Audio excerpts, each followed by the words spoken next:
How do you think it'll be different fighting in Netflix? Obviously, boxing is boxing, but it's a new platform. They're obviously trying to have a bigger reach. You're fighting a card with Jake Paul.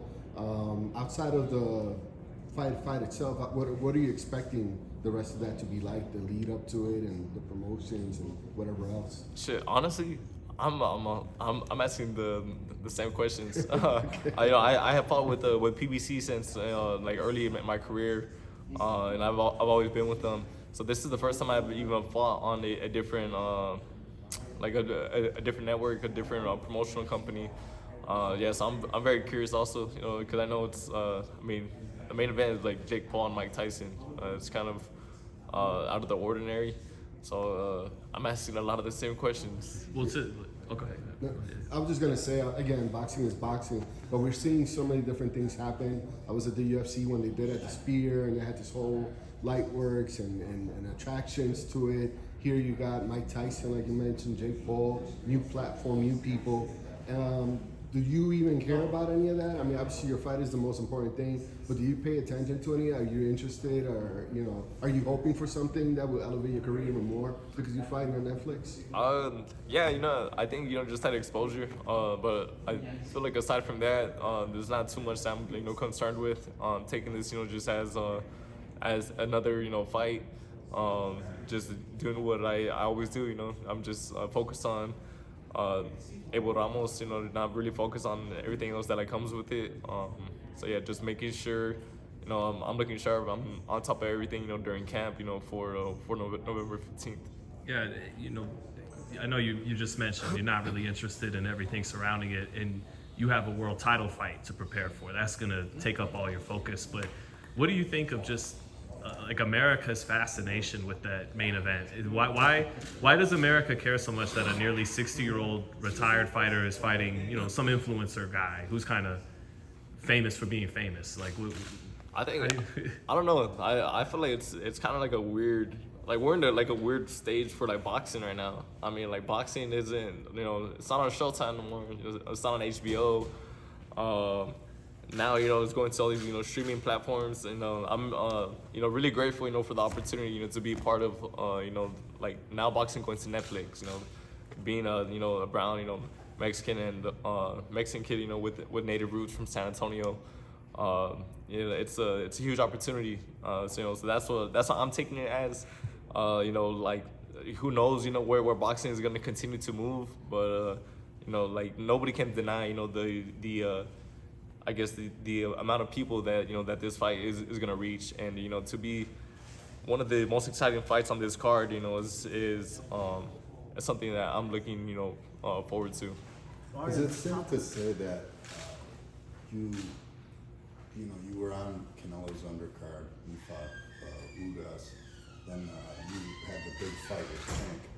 You're kind of like used to all these big fights now, like I'm sure when you first fought Tank, coming like out to the ring, that was like maybe a nerve-wracking feeling, and now you're just used to it.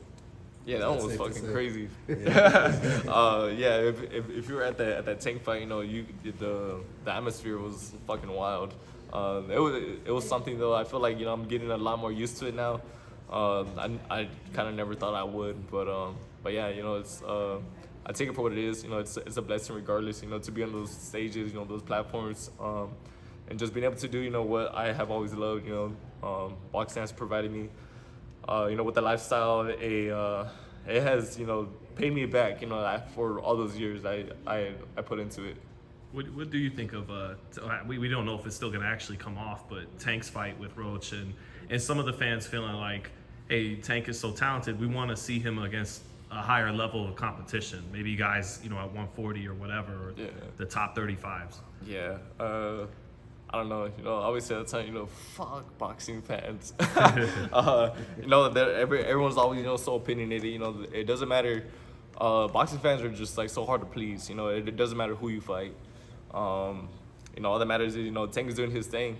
He's, I feel like he has, proved more than enough. And, he's kind of getting to that stage where, it's like Canelo, he can call, whatever shots, he wants. He can move in whatever direction he wants to move. And, I mean, I don't think that was a bad fight. I think, it's still a really entertaining fight. But yeah. First off, thank you for your time, man. I appreciate it. So, of all the other champions in the weight class, they're all undefeated.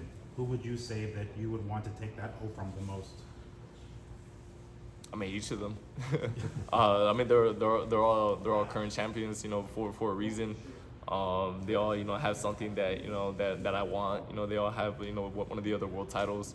They're all, you know, great fights, and they all present, you know, their own, you know, challenges. But yeah, you know, I'm looking forward, you know, to unifying, you know, with one of them, if not, you know, like all of them, 2025. All right. Is there the fact that you're the WBC champ? That's kind of a pretty monumental belt, right? Very historic.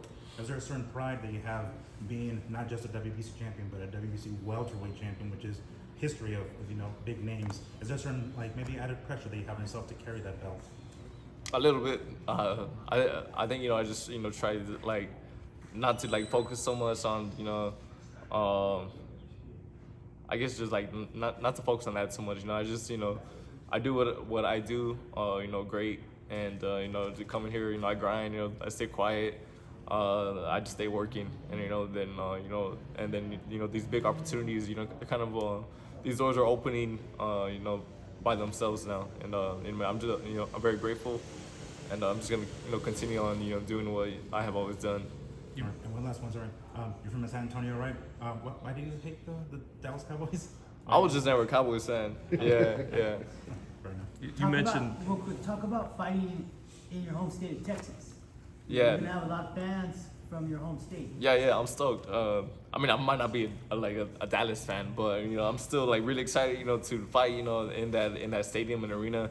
I was there when Mikey Garcia fought Spence, and man, the fucking stadium is like unbelievable. It's huge. I'm really looking forward to, you know, just being out there, you know, fighting in front of, you know, my, you know, in front of everybody, you know, back in Texas. I mean, it's not too far from San Antonio, so like I have a good amount of people who are talking about pulling up. Yeah, you know, like I said, you know, this opportunity, this, you know, where it's at, everything is kind of just it excites me, and it motivates me. you know,